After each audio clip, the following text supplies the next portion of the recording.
A Study in Magic by Books of Change. Chapter 34. Turns, Trials, and Trouble. Harry forcefully came back to his senses after the feast, when he and his fellow Gryffindors discovered Sirius Black had tried to enter the empty Gryffindor Tower. Tried being the operative word here, because the fat lady refused to let him in, and he savagely attacked her canvas with a knife in his rage. Professor Dumbledore was able to extract the story out of Peeves, who told him what he knew in an oily voice worse than his normal cackle. Professor Dumbledore sent all the Gryffindors back to the Great Hall afterwards, where they were joined 10 minutes later by the students from Hufflepuff, Ravenclaw, and Slytherin, who all looked extremely confused. The teachers and I need to conduct a thorough search of the castle, Professor Dumbledore told them as Professor McGonagall and Flitwick closed all doors into the hall. I'm afraid that, for your own safety, you will have to spend the night here. I want the prefects to stand guard over the entrances to the hall, and I am leaving the head boy and girl in charge. Any disturbance should be reported to me immediately, he added to Percy, who was looking immensely proud and important. Send word with one of the ghosts. Professor Dumbledore paused, about to leave the hall, and said, Oh, yes, you'll be needing... One casual wave of his wand, and the long tables flew to the edges of the hall and stood themselves against the walls. Another wave, and the floor was covered with hundreds of squishy purple sleeping bags. Sleep well, said Professor Dumbledore, closing the door behind him. The hall immediately began to buzz excitedly. The Gryffindors were telling the rest of the school what had just happened. Everyone into their sleeping bags, shouted Percy. Come on now, no more talking. Lights out in 10 minutes. Come on, Ron said to Harry, Hermione, and Neville. They seized 4 sleeping bags and dragged them into a corner. Do you think Black's still in the castle? Neville whispered anxiously. Dumbledore obviously thinks he might be, said Ron. It's very lucky he picked tonight, you know, said Hermione as they climbed fully dressed into their sleeping bags and propped themselves on their elbows to talk. The one night we weren't in the tower. I reckon he's lost track of time being on the run, said Ron. Didn't realize it was Halloween. Otherwise he'd have come bursting in here. Hermione shuddered. All around them, people were asking one another the same question. How did he get in? A Ravenclaw a few feet away offered a theory of apparition. A fifth-year Hufflepuff suggested disguises. And Dean Thomas speculated flying. Honestly, am I the only one who's even bothered to read Hogwarts history? Said Hermione crossly. Probably, said Ron. Why? Because the castle's protected by more than walls, you know. There are all sorts of enchantments on it to stop people entering by stealth. You can't just apparate in here, and I'd like to see the disguise that could fool those Dementors. They're guarding every single entrance to the grounds. They'd have seen him fly in, too, and Filch knows all the secret passages. They'll have them covered. How he got in isn't even the most important question, Harry muttered. We should be asking why. Ron, Neville, and Hermione frowned at him. What'd you... Ron started to ask. The lights are going out now, Percy shouted. I want everyone in their sleeping bags and no more talking! The candles all went out at once. The only light now came from the silvery ghosts, who were drifting about talking seriously to the prefects, and the enchanted ceiling, which, like the sky outside, was scattered with stars. What with that and the whispering that so filled the hall, Harry felt as though he were sleeping outdoors in a light wind. Once every hour, a teacher would reappear in the hall to check that everything was quiet. Around 3 a.m, when many students had finally fallen asleep, Professor Dumbledore came in. Harry watched him looking around for Percy, who had been prowling between the sleeping bags, telling people off for talking. Percy was only a short distance away from Harry, who quickly pretended to be asleep as Dumbledore's footsteps drew nearer. Any sign of him, Professor? Asked Percy in a whisper. No. All well here? Everything under control, sir. Good. There's no point moving them all now.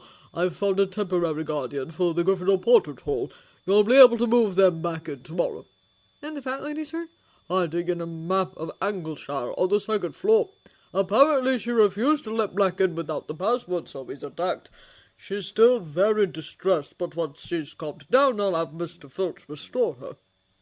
Harry heard the door of the hall creak open again, and more footsteps. Headmaster. It was Snape. Harry kept quite still, listening hard. The whole of the 3rd floor has been searched. He's not there.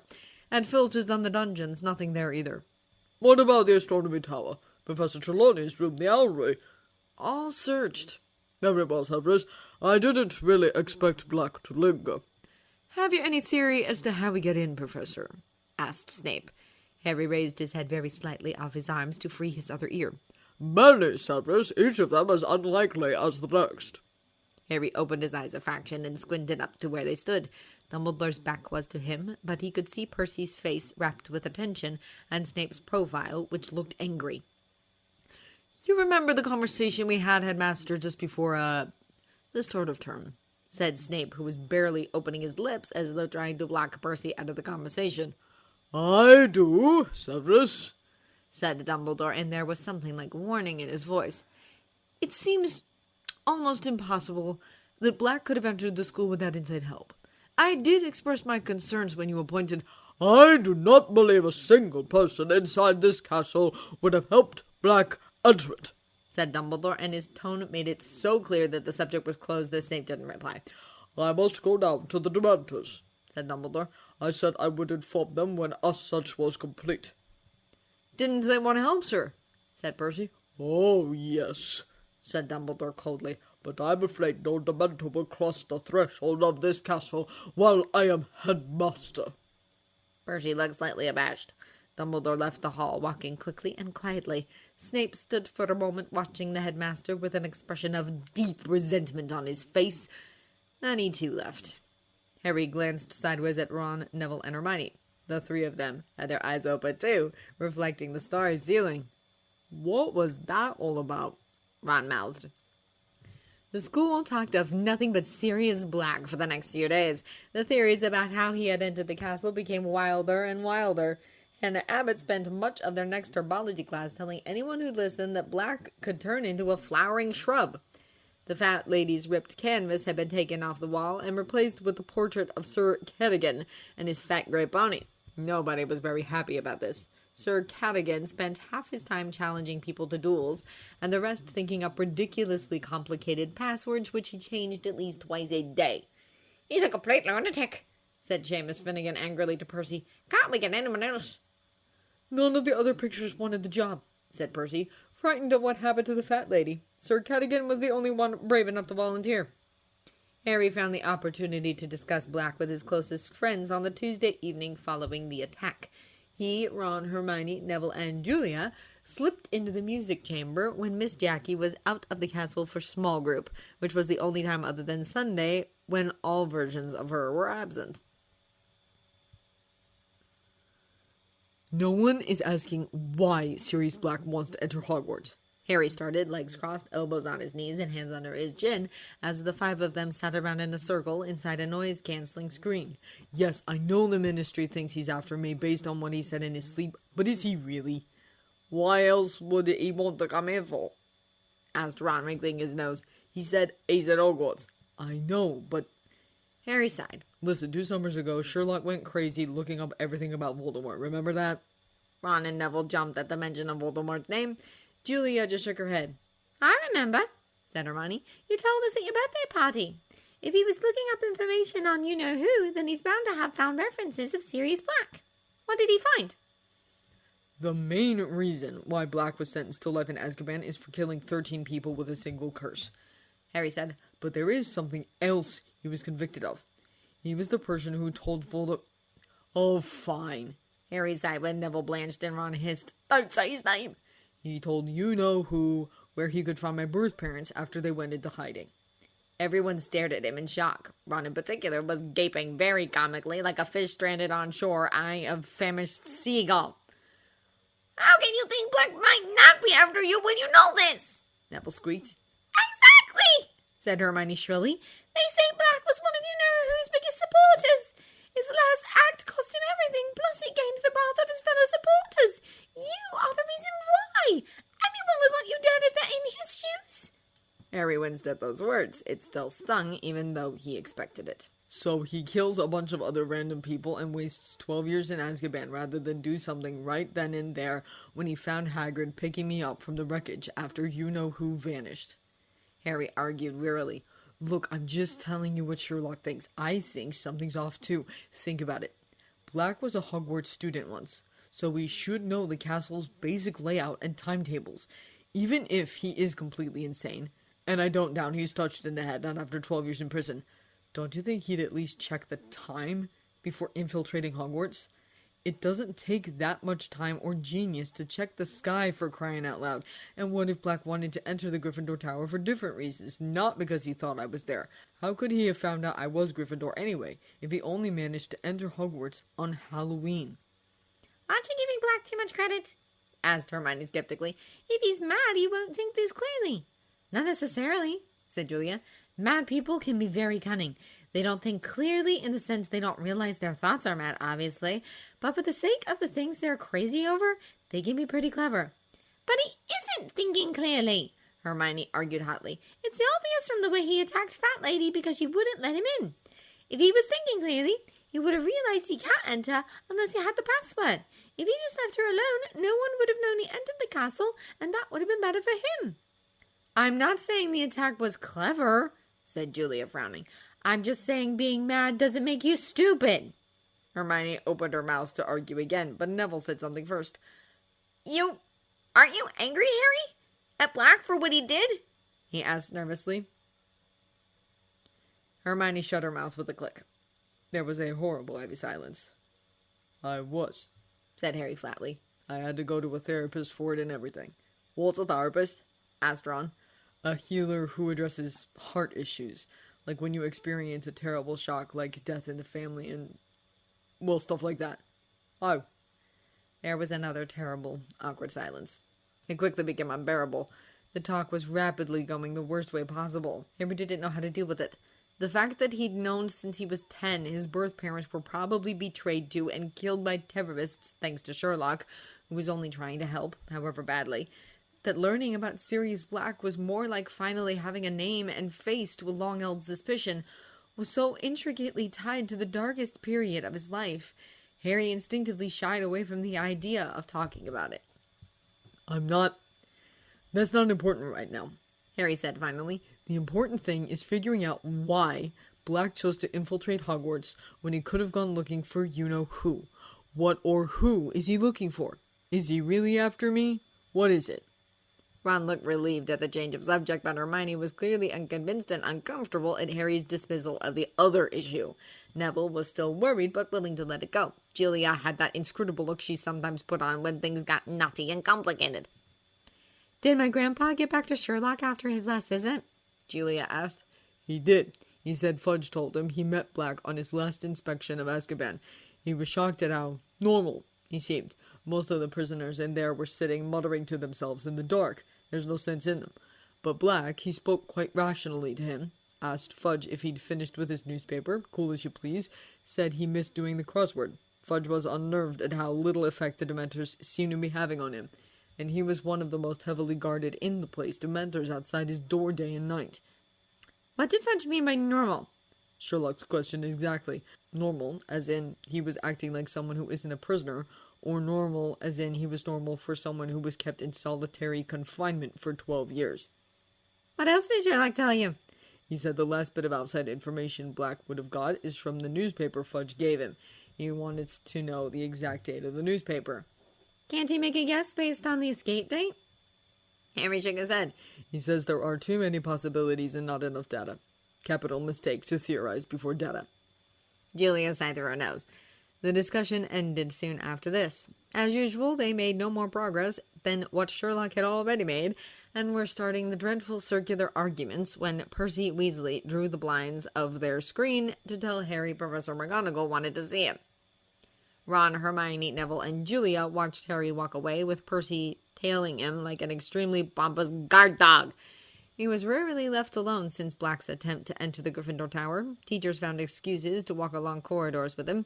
Madame Hooch was always present during Gryffindor team's Quidditch practices in the evenings, and the one time he went out to the grounds for his solitary afternoon walks, Hagrid dragged him back into the castle looking very scared and furious. Harry didn't say anything about it, but all the scrutiny and security measures were clearly wearing him thin. Neville and Ron hadn't reported any danger nights, as the four of them called the times when Harry would sit on the edge of an open window in the boys' dormitory with his feet dangling outside for reasons he was never able to explain, but he was often brooding and uncommunicative as of late, and none of them could tell what he was thinking. Sometimes, said Hermione after the door shut. I want to just pry his head open and see what's going on inside. Want to try learning thought-hearing spells? Said Julia Riley. Though knowing him, even that won't work. Ron and Neville heaved a sigh. Sometimes it was very tough being Harry Potter's friend. In the week following the trip to Professor McGonagall's office, where Professor McGonagall greeted Harry with such a somber expression on her face, Harry thought someone must have died, but it turned out she was just trying to tell him about Sirius Black. Harry kept trying to deduce details from people to see if his one successful case with Professor Lupin was just a lucky break. He wasn't wrong most of the time. Of 5 times Harry tried consciously, he was right 3 times. The first time happened unexpectedly. Harry, Ron, and Hermione found Lavender crying one morning at the Gryffindor table in the Great Hall. Parvati had her arm around her and was explaining something to Seamus and Dean, who were looking very serious. Harry tried to figure out why before someone would mention it. Something upset her. Bad news from home, said she has a letter in her hands. Nothing terrible like death in the family, or one of the teachers would be delivering the news. Sickness is a possibility, but if it's upsetting enough for her to cry over it, McGonagall would have been here. What else would upset Lavender? She likes girly things, divination, and fuzzy animals. Wait, animals. Does she have pets? Did something happen to your pet? Harry asked as he, Ron, and Hermione joined the rest of their classmates. Yes, it's her rabbit Binky. He's been killed by a fox. Parvati whispered. She got a letter from home just now.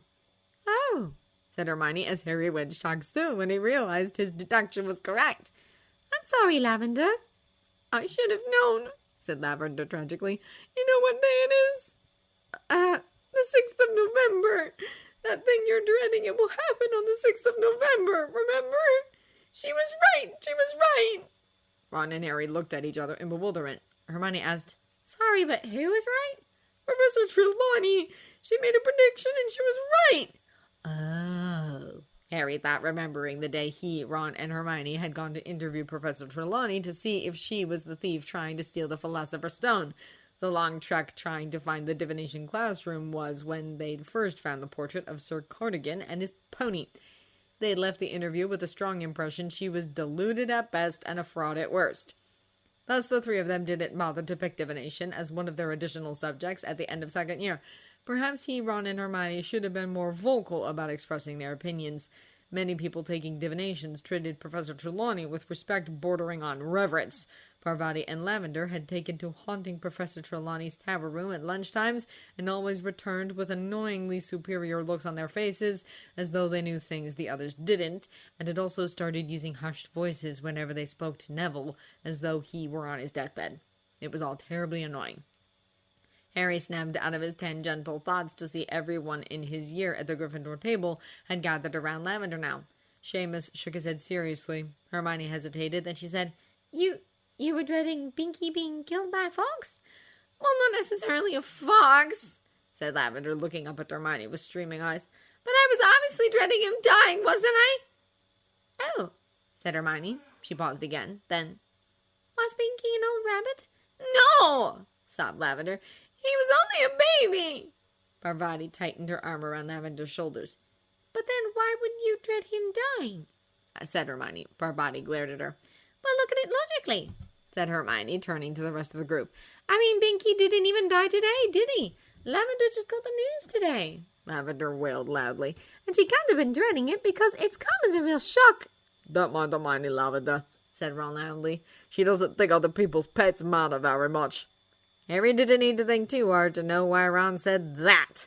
Ron had been in a bad mood since the previous night when Crookshanks suddenly bounced at his bag where Scabbers was hiding in.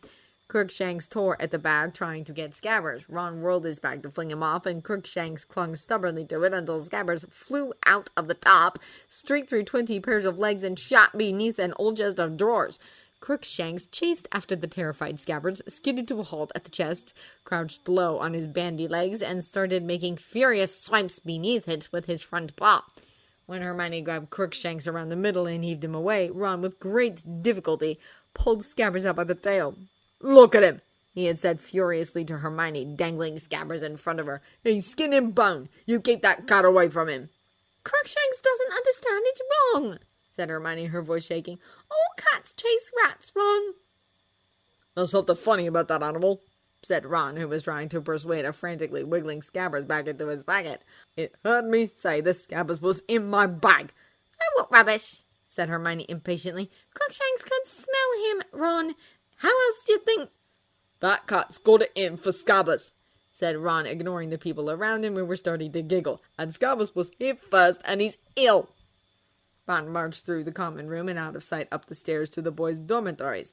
He was still furious at Hermione when they woke up, and the interlude with Lavender was only a short break before Ron and Hermione resumed looking daggers at each other, and when they got into their first class, they seated themselves on either side of Harry and didn't talk to each other for the whole class. It was extremely difficult to feel congratulatory under such circumstances, but he did get it right. The second time was with Ron. Whilst helping a deeply harassed and tired Miss Jackie file the MMN mail orders, Harry noticed Ron knew a lot of haggling and negotiating. He was about to ask Ron directly until he thought about it. Ron was homeschooled until he came to Hogwarts, like most children who grew up in magic households. Mr. and Mrs. Weasley had 7 mouths to feed. Even at the reduced number during the school year, it was doubtful Mr. Weasley's salary could cover all the expenses. Considering the amount of real estate the Weasleys owned, it was possible Mrs. Weasley had a side business that sold produce or magical plants that supplemented their income. It was also entirely possible Mrs. Weasley used Ron and Ginny's help since they were at home most of the time. "Does your mum run a side business?" Harry asked. "Yeah, she sells handmade sweets and produce to the local shops. How did you know?" said Ron, looking startled. "Just wondered," said Harry, smiling and feeling rather pleased. "Do you help her?" "All the time," Ron groaned. "It's mostly counting the money and carrying stuff, though sometimes me and Ginny go door to door selling her baked goods for extra allowance. When she goes out to town, I'll wait until she's done badgering old Blugger the butcher and bullying Mrs. York the baker. I could tell when they were done, when I couldn't hear the shouting." Harry could picture this all too well. "So that why you know so much about business operations. You know, I think you have the knack. I wouldn't even have thought about negotiating prices with customers and, convince them the price is right." Ron was extremely pleased at that compliment.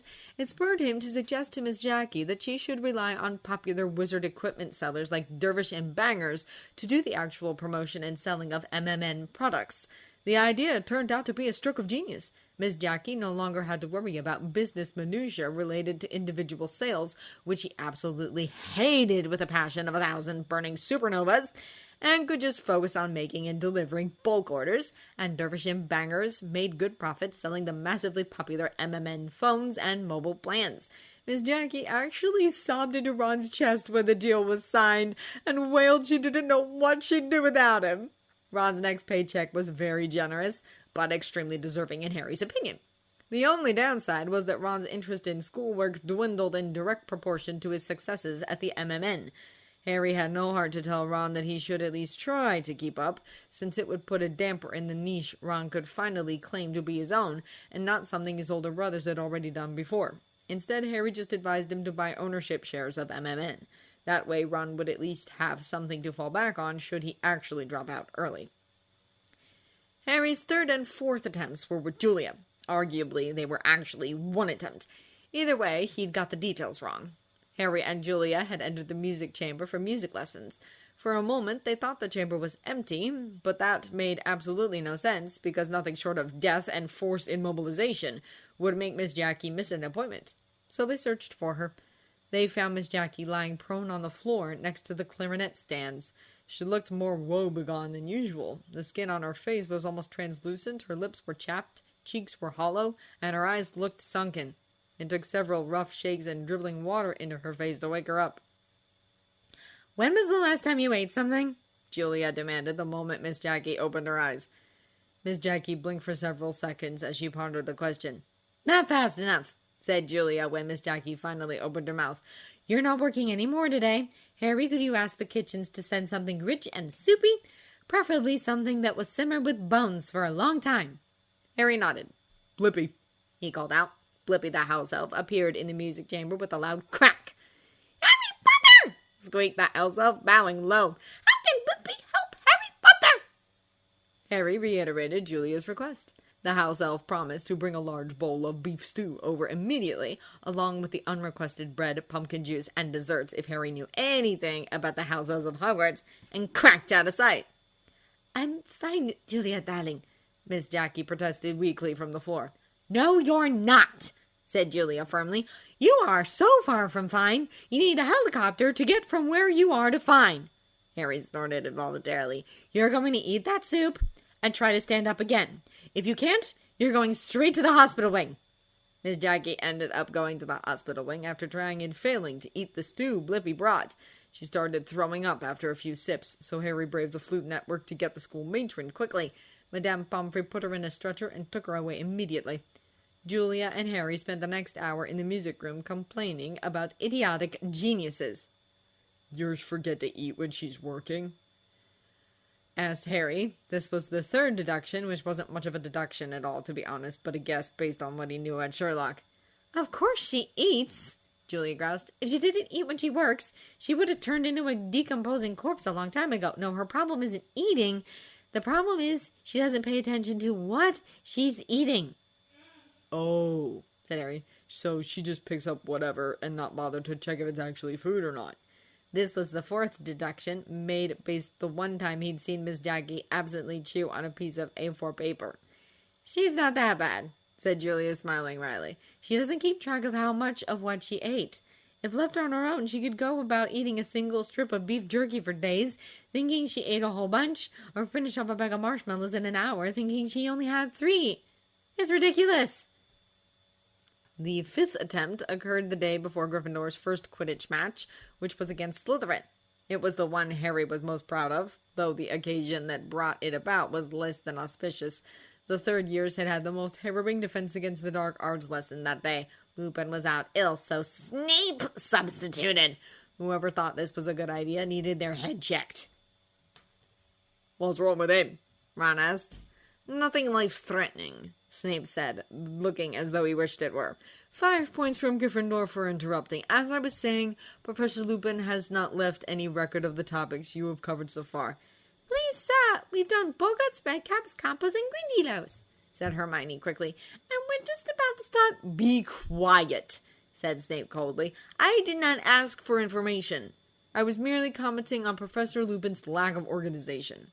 He's the best defense against the dark arts teacher we've ever had, said Dean Thomas boldly, and there was a murmur of agreement from the rest of the class. Snape looked more menacing than ever. You are easily satisfied. Lupin is hardly overtaxing you. I would expect first years to be able to deal with Redcaps and Grindylows. Today we shall discuss... Harry watched him flick through the textbook to the very back chapter, which he must know they haven't covered. Werewolves, said Snape.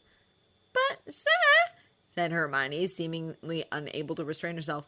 We're not supposed to do werewolves yet. We're due to start Hinky Punks. Miss Granger, said Snape in a voice of deadly calm. I was under the impression that I am teaching this lesson, not you. And I am telling you all to turn to page 394. He glanced around again. All of you, now! With many bitter sidelong looks and some sullen muttering, the class opened their books. Which of you can tell me how we distinguish between the werewolf and the true wolf? Said Snape. Everyone sat in motionless silence, everyone except Hermione, whose hand, as it so often did, shot straight into the air. Harry, who had been researching werewolves in his spare time ever since that talk he had with Lupin, thus knew a bit about the differences, didn't bother. He wasn't suicidal or masochistic. Anyone, Snape said, ignoring Hermione. His twisted smile was back. Are you telling me that Professor Lupin hasn't even taught you the basic distinction between... We told you, said Parvati suddenly. We haven't got as far as werewolves yet. We're still in... Silence, snarled Snape. Well, I never thought I'd meet a third-year class who wouldn't even recognize a werewolf when they saw one. I shall make a point of informing Professor Dumbledore how very behind you all are. Please, sir, said Hermione, whose hand was still in the air. The werewolf differs from the true wolf in several small ways. The snout of a werewolf... That is the second time you have spoken out of turn, Miss Granger, said Snape coolly. 5 more points from Gryffindor for being an insufferable know-it-all. Hermione went very red, put down her hand, and stared at the floor with her eyes full of tears. It was a mark of how much the class loathed Snape that they were all glaring at him, because every one of them had called Hermione a know-it-all at least once, and Ron, who told Hermione she was a know-it-all at least twice a week, said loudly, You asked us a question and she knows the answer. Why ask if you don't want to be told? The class knew instantly he'd gone too far. Snape advanced on Ron slowly, and the room held its breath. "Detention, Weasley," Snape said silkily, his face very close to Ron's. "And if I ever hear you criticize the way I teach a class again, you will be very sorry indeed." No one made a sound throughout the rest of the lesson. They sat and made notes on werewolves from the textbook, while Snape prowled up and down the rows of desks, examining the work they had been doing with Professor Lupin and finding fault in everything. When the bell rang at last, Snape held them back. "You will each write an essay to be handed in to me on the ways you recognize and kill werewolves. I want 2 rolls of parchment on the subject, and I want them by Monday morning. It is time somebody took this class in hand. Weasley, stay behind. We need to arrange your detention."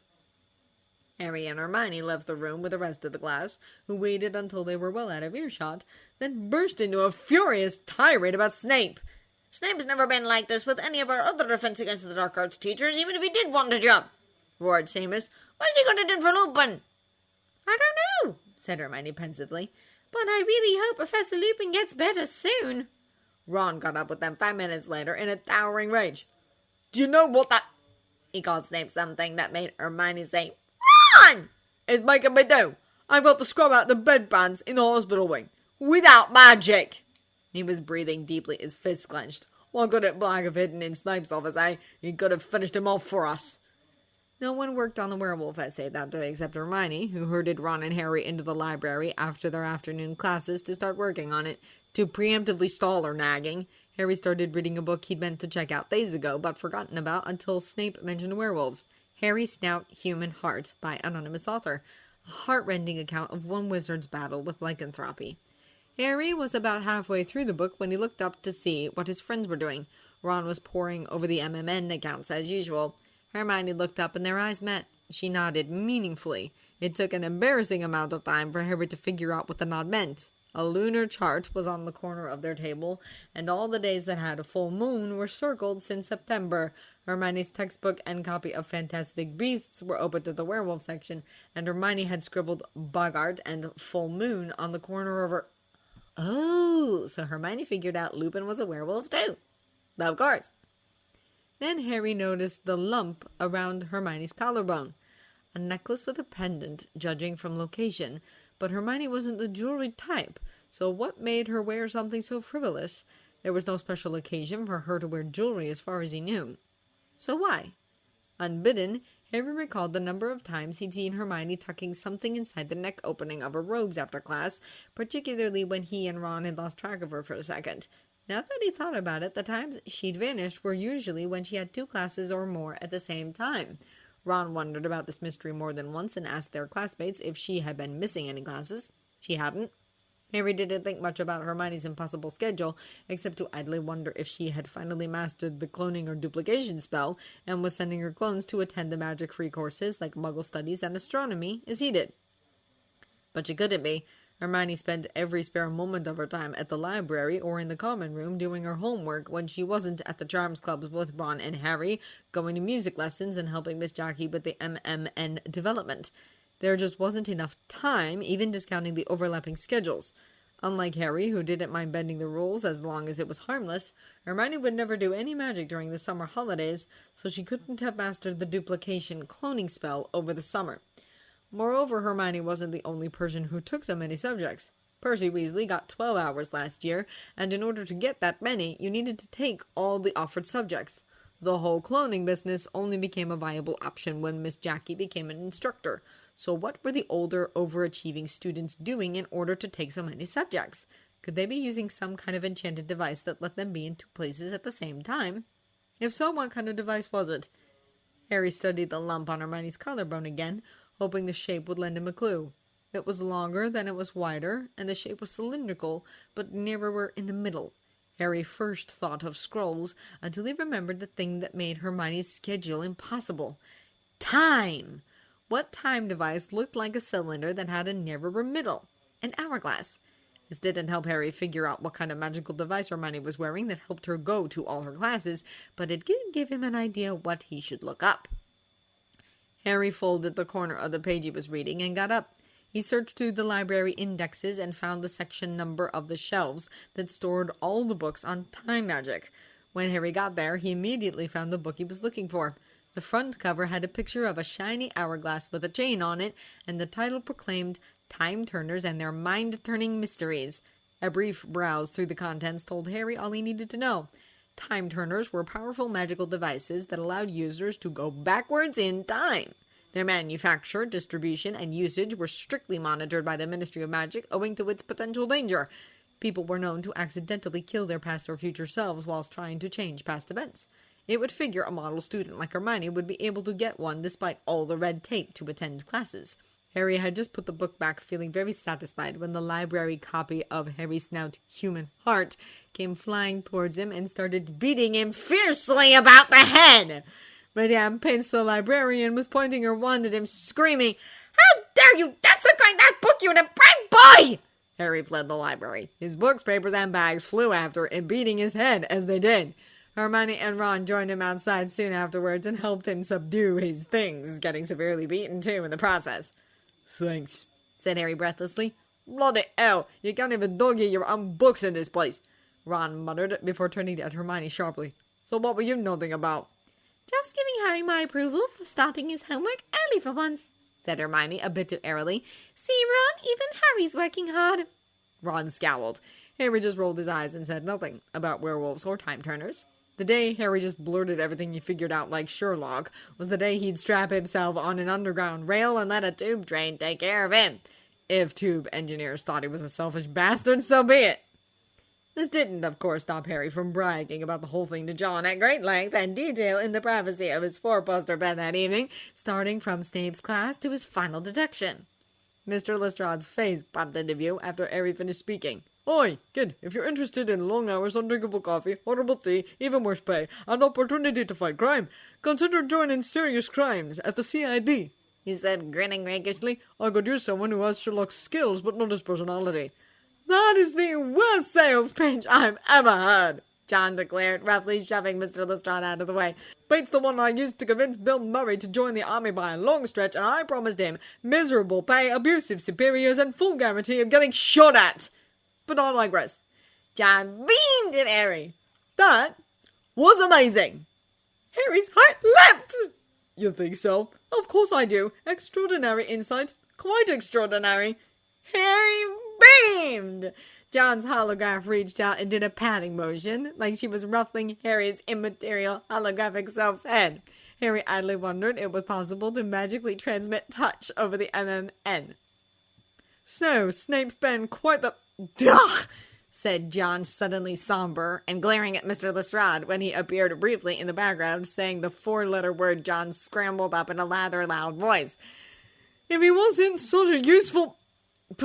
and Lupin's reputation wasn't at stake, I would have sent him a howler, forcing you not to learn about werewolves outside of schedule. That's a low blow even for him. Harry frowned. Not more horrible than usual, which is still bad. Oh, Harry, said John, looking at him sadly. Don't you get it? Snape assigned that werewolf essay, hoping one of you would figure out Lupin is a werewolf and blow a gasket. Harry's jaw dropped. Then he swore. Language, said John mildly, before donning an overly serious look. That miserable...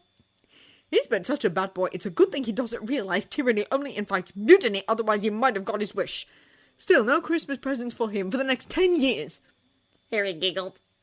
Neville poked his head inside the boys' dormitory to check on Harry. Harry's four-poster had its curtains drawn around the bed and muffled voices filtered through the thick fabric.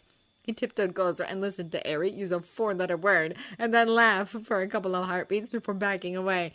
It gave Neville deeply contradictory idea on Harry's well-being. Harry only used ear-blistering four-letter words when deeply upset. However, laughing was always a good sign. Harry wasn't often caught doing it, especially as of late. Neville sighed, straightforward as Harry is normally. Interpreting his mood can be very challenging at times. Neville returned to the common room and relayed the information to Ron and Hermione. Both of them were as confused as Neville was. Laughing is good, said Ron cautiously. Maybe he's calling Snape names. That will bore him to laugh. Hermione was not so optimistic. The most he'd ever called Snape was an evil bee. You've called him worse. I still say laughing overrules. Ron argued. Come on, Slytherin versus Gryffindor matches tomorrow. Harry hasn't lost much against them. He'll show Snape and that foul git Malfoy. That's definitely something to look forward to. Only, okay, I know it's probably going to rain buckets tomorrow, but that ain't gonna get. Ron really shouldn't have said that, Neville realized later. They ought to have known asking how bad things could get when Harry Potter was involved, like giving trouble the finger and daring it to do its worst, to do the scariest thing it could think of. The most scariest thing I've ever seen. That was the thought that dominated Neville's mind as he stared, frozen in horror, at Harry falling off his broom 50 feet in the air after catching the snitch the next day, amidst the muted hush caused by hundreds of Dementors surrounding the pitch in the pouring rain and howling wind.